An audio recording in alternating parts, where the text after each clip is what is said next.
What's going on, everybody? One True Sport Daily here on the One True Sport YouTube channel with my guy, Zack Heydorn. I am Ryan Droste of Top Rope Nation. He is of Brass Ring Media.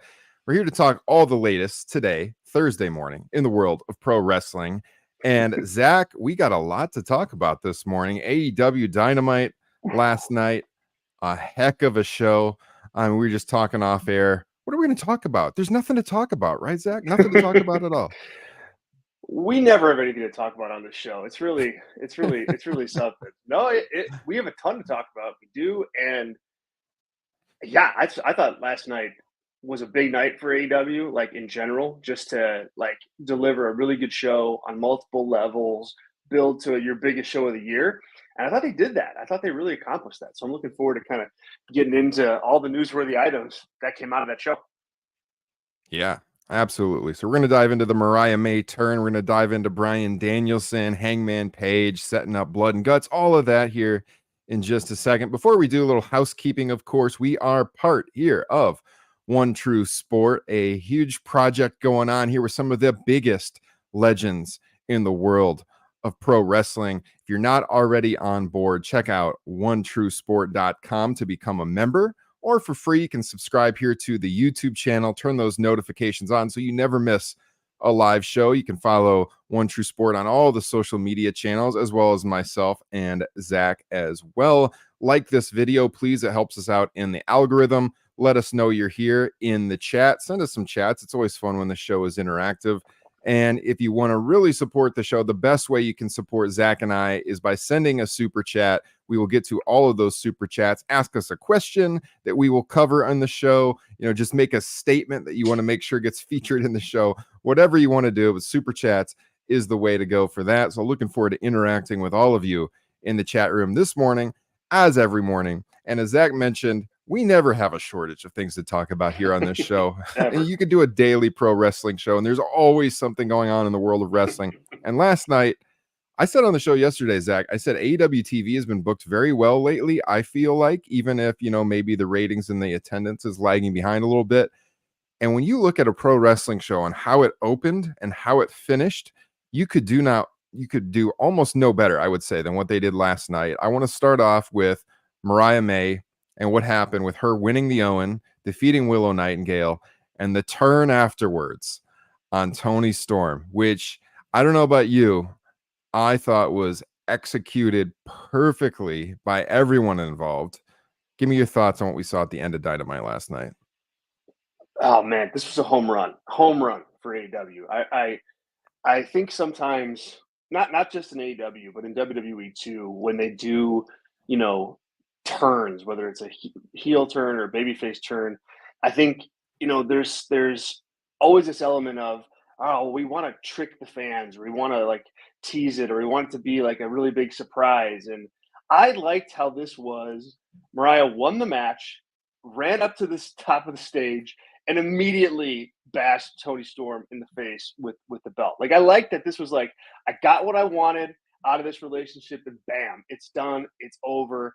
And I think that's just so much more effective and better for her character. Like, to just not hedge about it. Like, I planned this from the beginning. I got what I wanted, and now I'm doing the heel turn. So I liked like the execution from that perspective, and then also just like, when you look at those two women, like Mariah May and Toni Storm, they really worked to get this over in the best way possible. Toni Storm sold for Mariah May just wonderfully. I mean, she was like, she had the facial expressions going on. She just, the blood was there. Like, it was really well done on her part. And then Mariah, just a complete like change in demeanor and body language. She just had this more of an aggressive tone to her. That played really well. Her bashing her over and over with the high heel was like vicious, but also perfect. Given how much like the shoe has meant to like the whole Toni Storm gimmick. So yeah, I mean, this is what you want. And my hope is that there were like some cheers in the crowd for Mariah May and what she was doing. I think those cheers were more so an audience in the know, appreciative of seeing just a really, really cool angle. And I hope that Mariah May and Tony can really get the crowd fully on Tony Storm's side for this, because I think that'll make the story moving forward better. But on this night, it is, I would say, the best women's angle that AEW has had in their 5-year history, or nearly 5-year history. And so props to them. I think it really worked. And I think now we've got 4-ish weeks to continue building the story, and I think this really starts it off on a good foot. Yeah, let's get to some chats here. Andrew chiming in the chat says Tony Storm's character work is unmatched. This is going to be fun build to All In. Absolutely. He also said that Tony Storm just became the biggest babyface in the AEW women's division, and this is why, while they bring back Britt Baker, chin up, tits out. And then this is a point I wanted to make. So Ryan Huffman in the chat saying Mariah May turn on Tony, or Tony Storm turn on Mariah. Did they do it right? So we actually talked about this on the show yesterday, and we were both on the same page. We thought it was pretty much a lock that Mariah was going to win. I think you asked me, is this going to be an instant turn, or are they going to draw it out? And I honestly thought they were going to draw it out. So I was shocked that they did it last night. They pretty much followed to a T the story from the old 1950 movie All About Eve, that everyone thought they were kind of following that pattern when they debuted, and they did the All About Mariah stuff, where she used the more famous actress, or the more famous wrestler, to get herself over, and then kind of turns on her. It is going to be really interesting because All In, not only is in the home country of Mariah May, but it's in her hometown of London. So if she can get Wembley Stadium to boo her in her hometown, that will be quite the accomplishment. And that's why on the show yesterday, I was kind of leaning into, I thought that Tony might turn on her just because of the setting of All In. But I think if anyone can do it, Mariah can. We saw her character work, like you mentioned, the way she just turned and she had that kind of dark look on her face with the blood flowing everywhere from Tony. Both of them did so good. This was amazing. I was ready to run through a brick wall last night after the end of the show. I was so hyped, dude. I was like, oh my God, that was so good. They did it perfectly. I did not see it coming in that moment. I thought it was going to be more drawn out, but I can't fault them because it was well done. Your point about the crowd, it's gonna be interesting because like we saw with Swerve Strickland, this was a guy doing the most devious stuff possible, yet the crowd went to him because he was so good.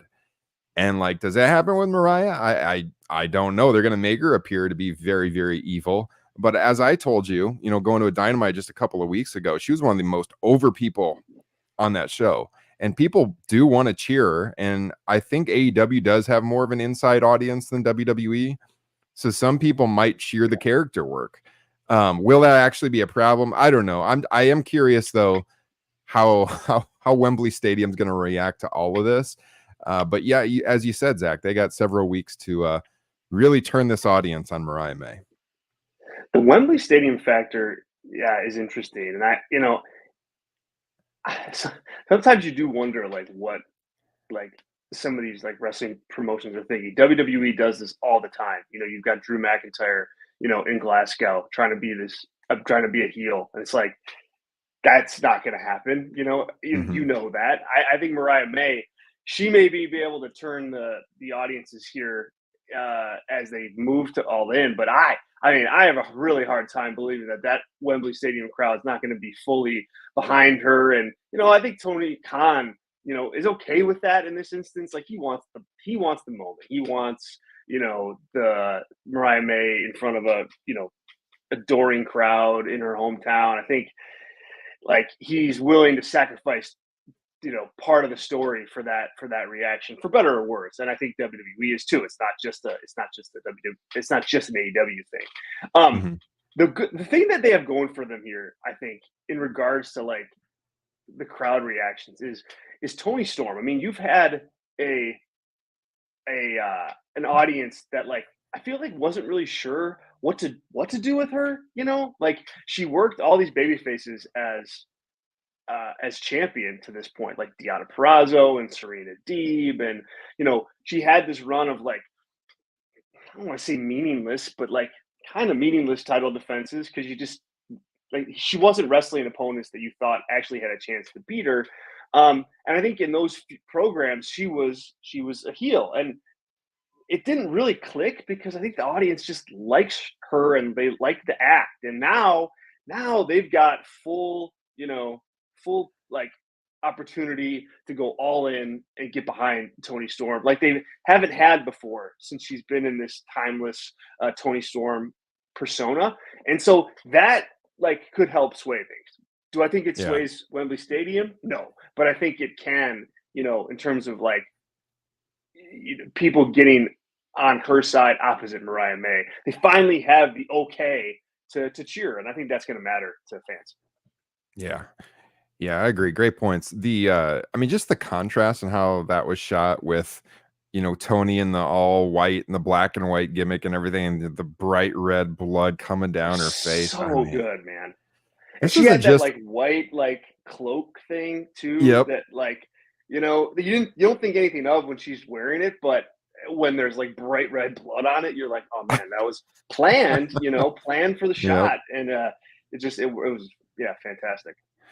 Yeah, I mean, I don't know about you, but I have kind of ragged on AEW's production work in recent weeks. Definitely on Top Rope Nation. I know I did here on One True Sport when I was subbing for you with the way the shows are shot and the audience is like really dark now. And I do think that's not a great Yeah. look. But this, I have to give them credit. I thought they shot it perfectly. I mean, everything was pretty much orchestrated to a T as it should have been.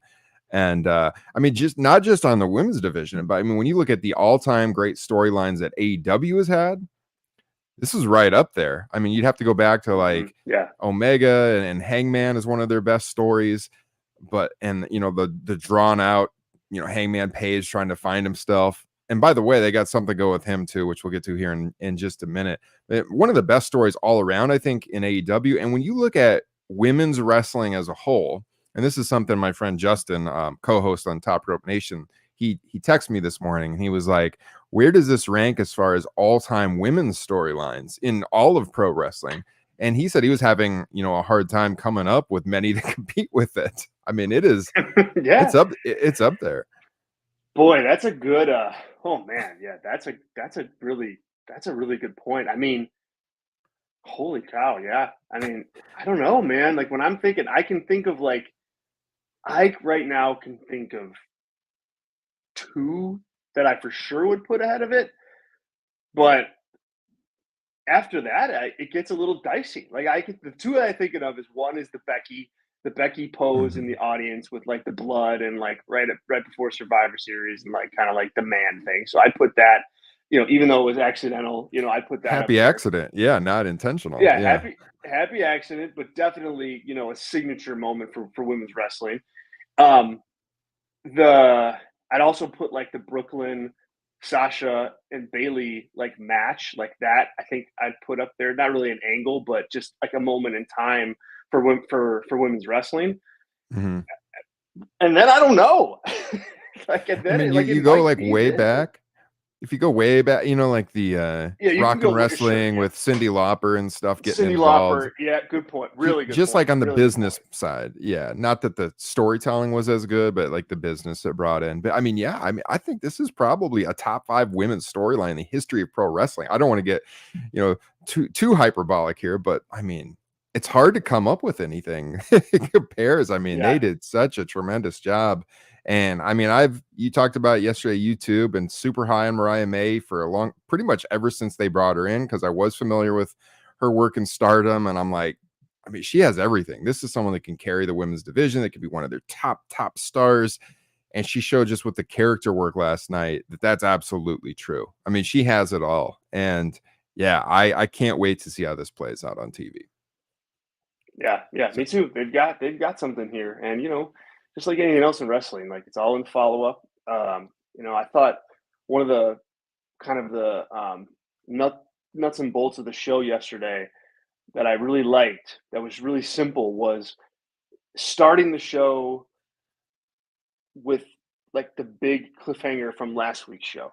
Like MJF turning on Daniel Garcia. He cuts the promo on Collision, and then they address that all right at the top of the show. I think that's like it's a small thing, but it also just like clues in the audience that hey, this is really important. Pay attention.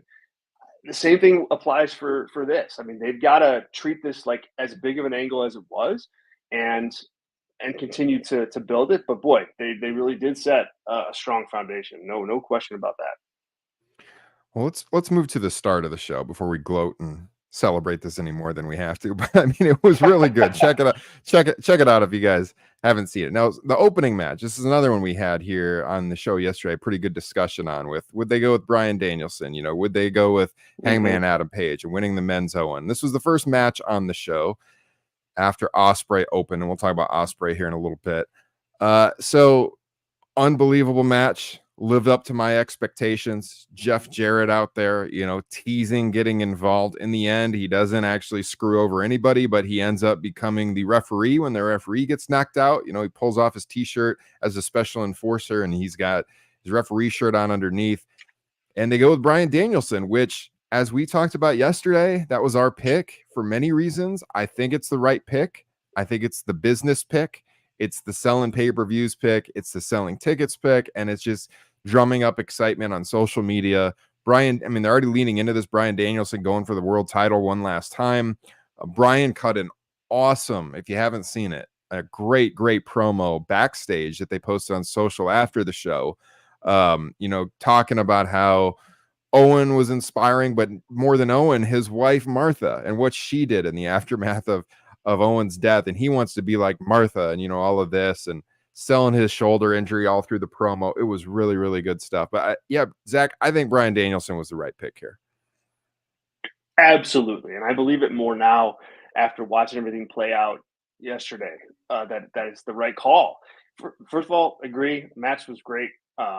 Exactly what you wanted to see between Page and Danielson. And you didn't have, you didn't have Jeff Jarrett get involved. That guy amazes me, man. Double J still collecting those checks, and being a part of like big stuff, and it happens in 2024. He is quite the politician, I think. But we all know that about Jeff. But yeah, no, this was the way to go. This is the smart match. I think it gives AEW what it needs, like on all levels. Like it's a huge show. I think this benefits Swerve Strickland to have Bryan Danielson as an opponent on a major stage like that. It benefits Bryan Danielson because obviously he can go out there and have a good match, and we know that that's part of Danielson's final run here. And then also it benefits the company. Like this is the biggest match that you can do.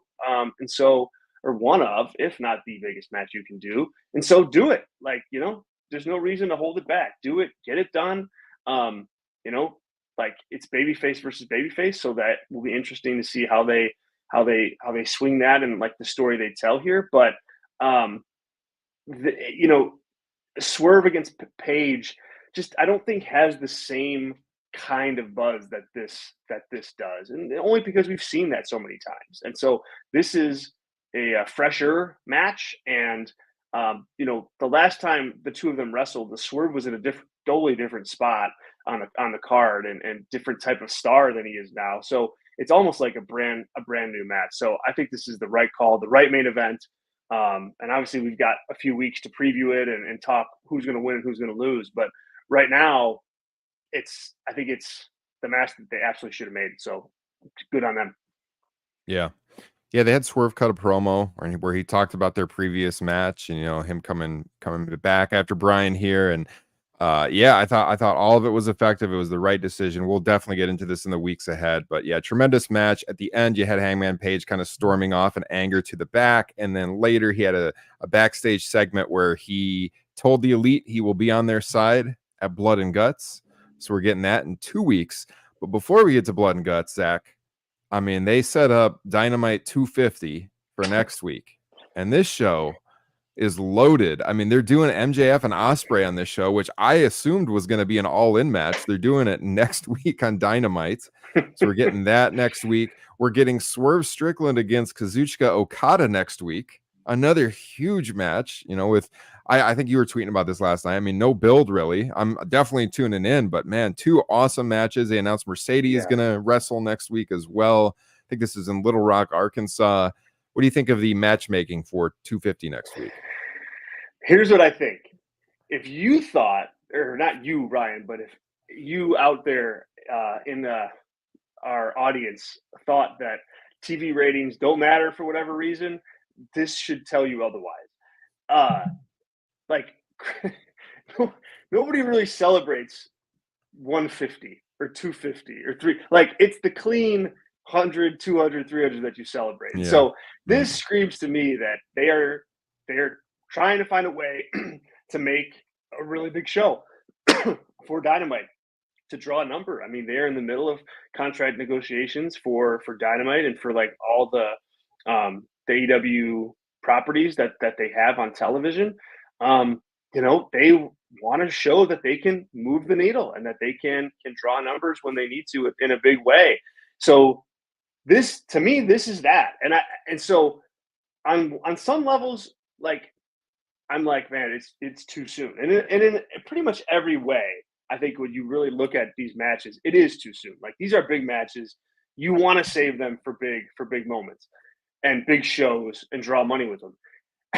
At the same time, though, the most important money to draw at this moment for AEW is that TV contract. Like that is Yeah. the biggest pile of money that you have out there to go ahead and go get. So if you think about it from that end, yes, traditional like analysis on this would be like, wait a minute, Okada and Swerve, like why right now? Like with a pay-per-view in 2 months time, like why are we doing MJF versus Will Ospreay right now? Well, because they got to go get that bag of money from Warner. And so it's hard to, yes, I'd like to have seen longer builds to both of these matches, and I think they're both rushed. But at the same time, man, it's just hard to look at it and go, don't do it when so much is on the line with these TV deals. So that to me, I think is the end all be all here, and of why we're seeing a 250th Dynamite celebrated like Yeah. that. Yeah. No question about it. I agree. I mean, yeah, that is the biggest bag they can secure right now is the TV contract. And I mean, that's going to be the best thing for the wrestling industry if they get a lot of money invested in them from Warner, which I mean, all signs point to they're probably going to re-sign there, but we'll hopefully get an official announcement in the next month or two. I think someone was reporting that was imminent recently. So hopefully that is coming and that they do a big number next week. And that's just kind of going to cap off them re-signing. But I mean, it's not like they can't run this back. We saw a couple of years ago they did Punk and Moxley on TV, and then they did it all out before the whole brawl backstage. They could certainly run back Ospreay and MJF at All In, depending on how this match goes. It's not a certainty, but it seemed like the logical direction. Ospreay had what I thought was a really good promo at the start of the show, and he kind of like sat up on the turnbuckle. They zoomed in tight on him, and he talked about what happened to Daniel Garcia and whether or not he's ever going to wrestle again. And what did you think of Ospreay's promo at the start? I mean, I don't know where that guy got all these mic skills from out of the gate, because he just wasn't ever known as like this mic guy, in New Japan. And obviously the opportunities there to talk like this are few and far between. But boy, he knows how to like make you feel something when he talks. And I thought he did a nice job kind of like articulating the thoughts about MJF and, kind of reminding fans like what a kind of two-faced guy that he really is, and also calling him out for blaming the fans for for his turn and for what he did, just calling out all the heelish parts of what happened last week. He puts them on display and sells them there for MJF, and so MJF had like a perfect table set to go out and rebut those points, which he did. So yeah, I liked it. I thought, Ospreay is, I think Swerve is like a really, really strong babyface on the show, but Ospreay's more of the traditional babyface at this point in time with the style that he has in the ring, but also just how he talks. Swerve, I think, is more of a, Batman to Ospreay's Superman in that regard. But they both work well. They complement each other. And I think he's really believable, and that's what you want out of your baby faces. So yeah, the match, not gonna want to miss that one next week. Yeah. MJF against Yeah. Will Ospreay. I think that there's definitely, this is the first of two at least, and I think they run it back at All In anyway. I think that's. I don't know if we get some kind of shenanigan finish or what have you, but I still see this match being on the All In card, even if it's taking place next week. The thing about Osprey's promo that I feel when I watch him is he doesn't come across like an over the top wrestling character. They don't feel like your traditional wrestling promos. He reminds me of like an MMA fighter. He just has the way he talks, it's like very Yeah. believable, but not in an over the top way like you usually see in pro wrestling from a babyface. Like watch Cody Rhodes. I mean, it's clearly a pro wrestling promo, right? He's playing Mhm. the babyface pro wrestling top star to a T. And Osprey, he feels a little more loose and natural and more believable to me. And then you talking about the dynamic between him and Swerve. I mean, what a great problem for AEW to have right now, to have these two guys who could both be the top baby face in the promotion at the same time. Reportedly it was Osprey's idea to do that match right now and to defer to Swerve and give him the spotlight. I guess, he wanted to show the locker room that even though he's a hot character right now, that it's Swerve's time and I can lose to him and be totally fine. And so it's a good problem. They got two guys they could go with, and long term, it probably is going to be Osprey. He'll get a shot eventually. Right now, it's Swerve, but this guy is waiting there in the wings for his opportunity, and you can see that Osprey is the big star, just waiting to carry the company, I think. Yeah, I do So too. And yeah, I think you make a good point.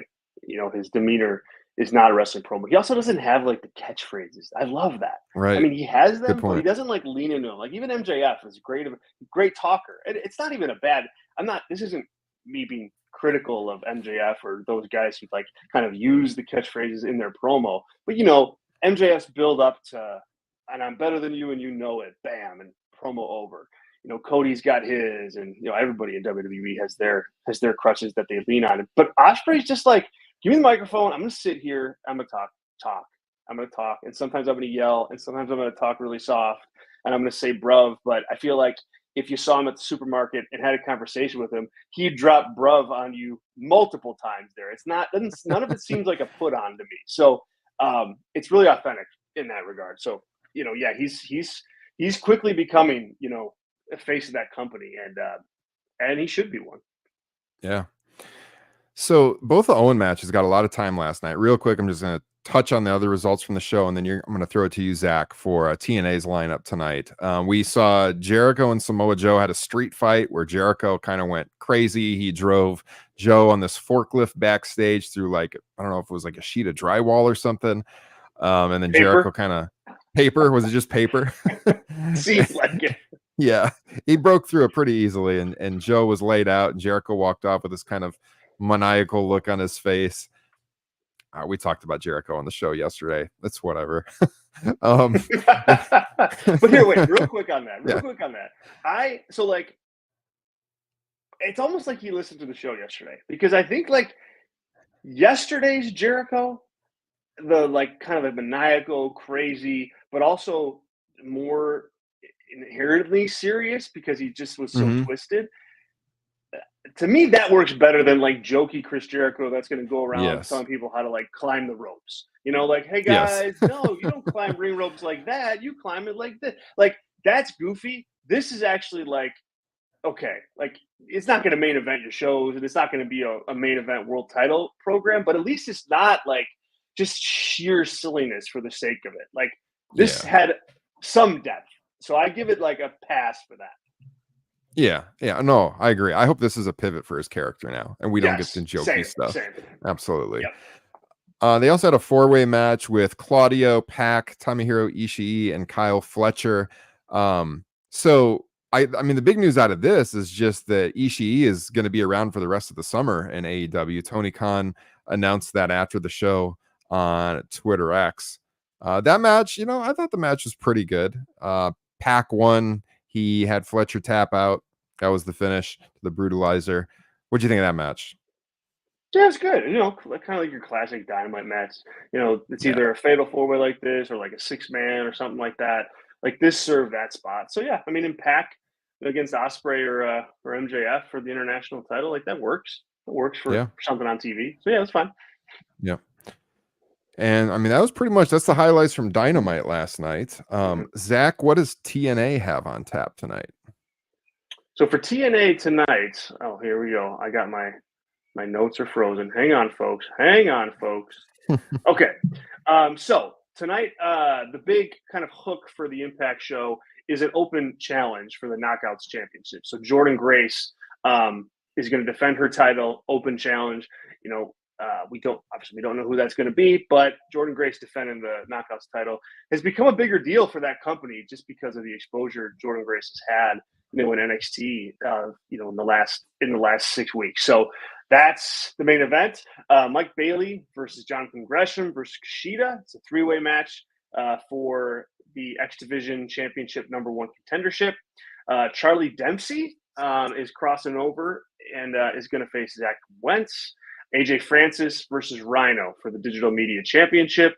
You got Giselle Shaw against Tasha Steeles, and then Chris Bay against JDC. So this is a build-up show to TNA Slammiversary, which will be July 20th. So about next week.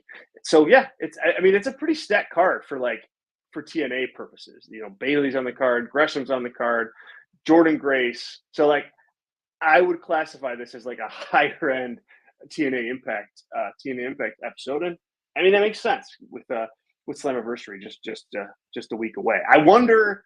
I don't read the Impact spoilers, so I don't know who the opponent is for Jordan Grace. I wonder if it's a NXT crossover though. That'd be interesting. Ooh, If it's yeah. somebody crossing back once again to take that open challenge. I'm sure you can find spoilers if you want, but I'm trying to remain spoiler free here. Yeah, same. All right, yeah, guys, check that out tonight. Tomorrow on the program, we will probably mostly be previewing SmackDown, unless there's some big news that breaks over the next 24 hours. So we'll see. But yeah, Zach, this has been a fun show. As always, this time just flies by. We're already over a half hour in and ready to wrap. But always fun to talk with you. Start the day off talking a little pro wrestling. Have fun, man. Love it, Hope man. you have a great rest of the day. Yeah, man, you too. It's been a blast. Yeah, who knows what news will pop for tomorrow. And Yeah. we'll tackle it all then. But yeah, it's been a blast, folks. Tell the listeners, what do you got cooking over at Brass Ring Media? Oh gosh, yes. How could I forget? Brass Ring Media. Guys, go over and subscribe on YouTube to our channel. Totally free to do that. We've got live shows all throughout the week. There, a little bit longer form, analysis on the big topics in pro wrestling. Today is our major live day. So we've got our flagship show in the afternoon, and then we also have a late night sports talk style show at 10 Eastern tonight. So you can check that out. So two reasons to go out over there and subscribe. If you want to check out our written work, we'll have some stuff dropped today about Dynamite, and there's another editorial that's set to drop today too. Find us on Substack. Just search Brass Ring Media Substack. Again, free to subscribe. And hope you do. Thanks. Yeah, recommend it. Zach and Tyler do a great job, and the whole rest of the crew, tons of content. I am a subscriber. I'm on your Patreon. I'm getting those updates all the time. You guys put out a ton of content for, whether you're a paid subscriber on Patreon or a free subscriber on Substack.